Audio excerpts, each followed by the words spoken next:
ये आकाशवाणी है। प्रस्तुत है कार्यक्रम सुर्खियों में।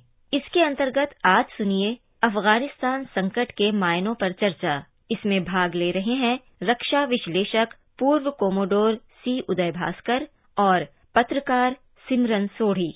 आज हम बातचीत कर रहे हैं अफगानिस्तान में जो हालात बदले हैं और हमने देखा है कि अमेरिका 20 साल के बाद अपने सारे फौज को विड्रॉ कर आज तालिबान ने फिर एक बारी अफगानिस्तान पर अपना हक जमाया है। और हम ये भी देखते हैं कि अफगानिस्तान में जो तब्दीली हुई है उसको लेकर भारत और बहुत से देशों में एक चिंता का विषय भी बना है कि अब अफगानिस्तान का जो भविष्य है वो कैसा लगेगा।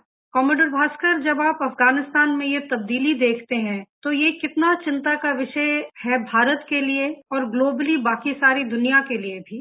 31 तारीख आज का जो दिन है, मैं समझता हूं कि एक सामरिक दृष्टिकोण से ये बहुत ही अहम माना जाएगा और इसके जो नतीजे हैं वो कई अलग अलग वर्गों पे हम इसका असर देख पाएंगे आने वाले महीनों में और शायद अगले 2-3 साल में। मेरा व्यक्तिगत राय ये है कि जिस प्रकार से अमेरिका और उनके नेटो के जो एलाइज हैं, जो उन्होंने अफगानिस्तान से आज के दिन पे पूरा वहां से निकल गए हैं, कि तालिबान के लिए ये एक बहुत भारी जीत के प्रकार से इसका वर्णन हो रहा है। और विडंबना ये है कि 20 साल पहले अमेरिका और उनके जो नेटो एलाइज हैं, उन्होंने ग्लोबल वॉर ऑन टेरर या GWOT का शुरुआत किया था। उस वक्त उद्देश्य ये था कि दहशतगर्दी गुटों को, खास जो अमेरिका और बाकी देशों के ऊपर जिनके लिए चुनौती है, कि उनको वो एक प्रकार से खत्म करेंगे और अफगानिस्तान से हटा देंगे। उस वक्त ओसामा बिन लादेन और अलकायदा उनके लिए खास लक्ष्य थे।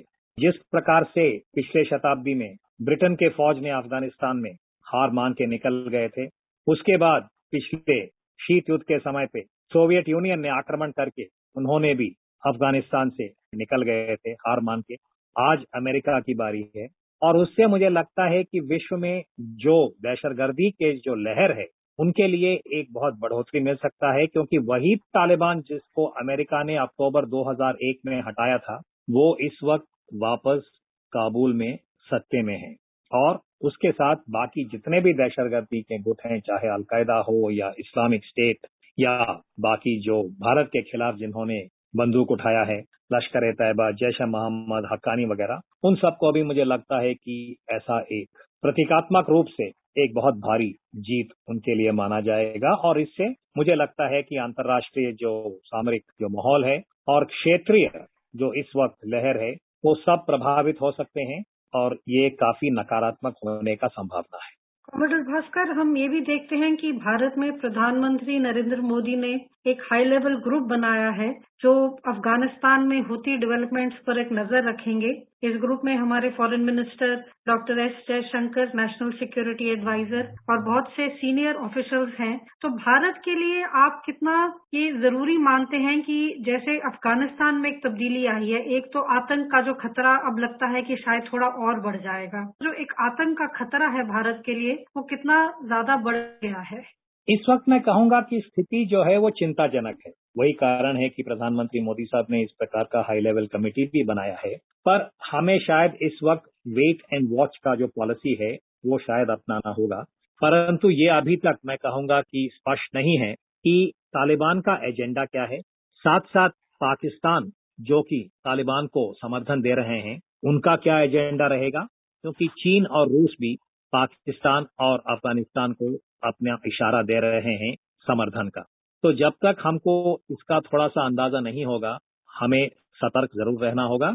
और सामरिक दृष्टिकोण से सिमरन, मैं दोबारा यही बात दोहराऊंगा कि 20 साल पहले विश्व में चिंता पैदा हुआ था कि दहशतगर्दी और महाविनाशक हथियारों के बीच में अगर किसी प्रकार का संबंध या लिंकेज होगा, तो उसी मुद्दे के ऊपर अमेरिका ने इराक के ऊपर हमला किया था, सद्दाम हुसैन वहां से हटा दिया। अभी 20 साल के बाद पाकिस्तान के पास परमाणु हथियार है, परमाणु सामग्री है। तालिबान और बाकी गुटों का अपना अपना एक उद्देश्य है। हमने इसको पश्चिमी एशिया में देखा था, सीरिया के संदर्भ में। यहाँ पे इस्लामिक स्टेट खोरासान जिन्होंने काबुल एयरपोर्ट के पास जो हमला किया है, उनका अपना एजेंडा है। तो इसलिए अंतर्राष्ट्रीय समुदाय को भी और भारत को भी इन सब मुद्दों के बारे में हमें सतर्क जरूर रहना होगा और देखना होगा कि तालिबान, पाकिस्तान और उनके पीछे चीन, रूस का किस प्रकार का एजेंडा बनेगा और उसी से मैं समझता हूं कि भारत और बाकी जो देश हैं वो अपना अपना नीति बनाएंगे। कॉमोडर भास्कर, जुलाई के महीने के अंत में हमने देखा कि तालिबान का एक डेलीगेशन चाइना भी गया था। चाइना के जो स्टेटमेंट्स भी आए हैं वो ऐसा लग रहा है कि जैसे वो अफगानिस्तान में इन्वेस्ट करना चाहते हैं, अफगानिस्तान के साथ अपना रिश्ता जो है उसको बढ़ाना चाहते हैं।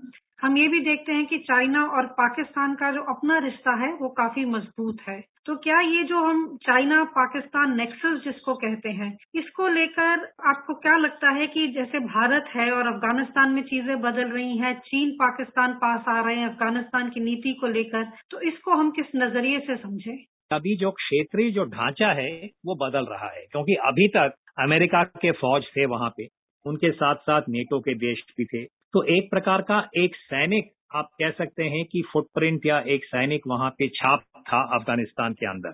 उस छाप से मैं कहूंगा कि एक प्रकार का अंदरूनी स्थिरता भी बनी थी अफगानिस्तान के अंदर। अमेरिका और नेटो फौज के वहां जाने के बाद सारे देश प्रभावित होंगे। उसमें मैं कहूंगा कि चीन, पाकिस्तान, ईरान के अलावा भारत भी प्रभावित हो।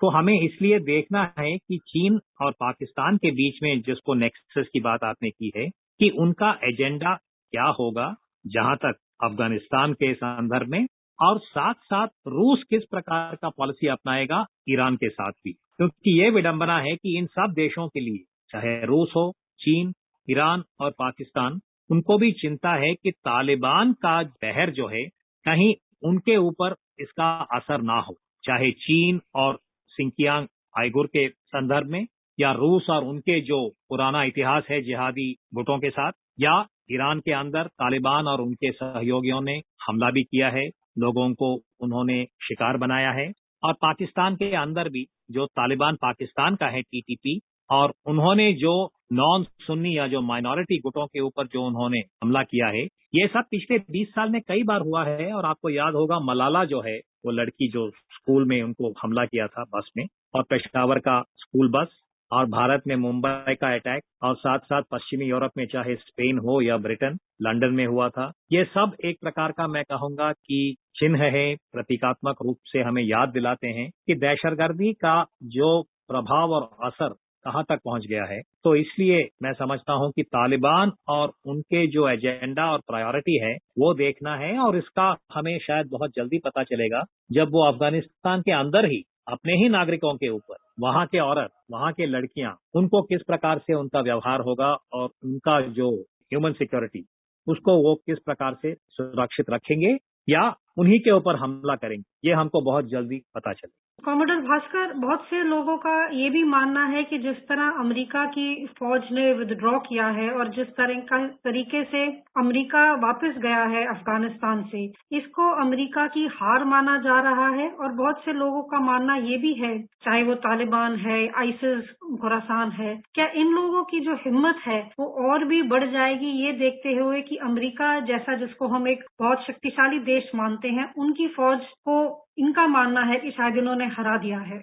कुछ हमें इसको समीक्षा करना चाहिए कि तालिबान चाहता है कि वो अपना अफगानिस्तान में पूरा कंट्रोल रखें, और उनके लिए इस वक्त इस्लामिक स्टेट के जो गुट हैं और तालिबान के अलग अलग जो ग्रुप्स हैं, सबके अंदर भी सहमति धीरे धीरे, यानी कि जो पहले था वो सिकुड़ रहा है, कुछ तनाव बढ़ रहा है। तो मुझे लगता है कि अगले आने वाले महीनों में काफी कुछ हमको स्पष्ट होगा कि इनका एजेंडा क्या होगा, और बाकी जो गुट हैं, चाहे इस्लामिक स्टेट हो या अलकायदा या हक्कानी, वो कहां तक तालिबान को एक प्रकार से अलग दिशा में ले जाने की कोशिश करें। और आने वाले दिनों में हम अफगानिस्तान में होते हुए तब्दीली पर एक नजर बनाए रखेंगे और हम अपनी बातचीत को जारी रखेंगे। शुक्रिया, धन्यवाद। अभी आप सुन रहे थे अफगानिस्तान संकट के मायनों पर चर्चा। इसमें भाग ले रहे थे रक्षा विश्लेषक पूर्व कोमोडोर सी उदय भास्कर और पत्रकार सिमरन सोढ़ी। ये कार्यक्रम आकाशवाणी के समाचार सेवा प्रभाग द्वारा प्रस्तुत किया गया। इसे आप हमारे मोबाइल ऐप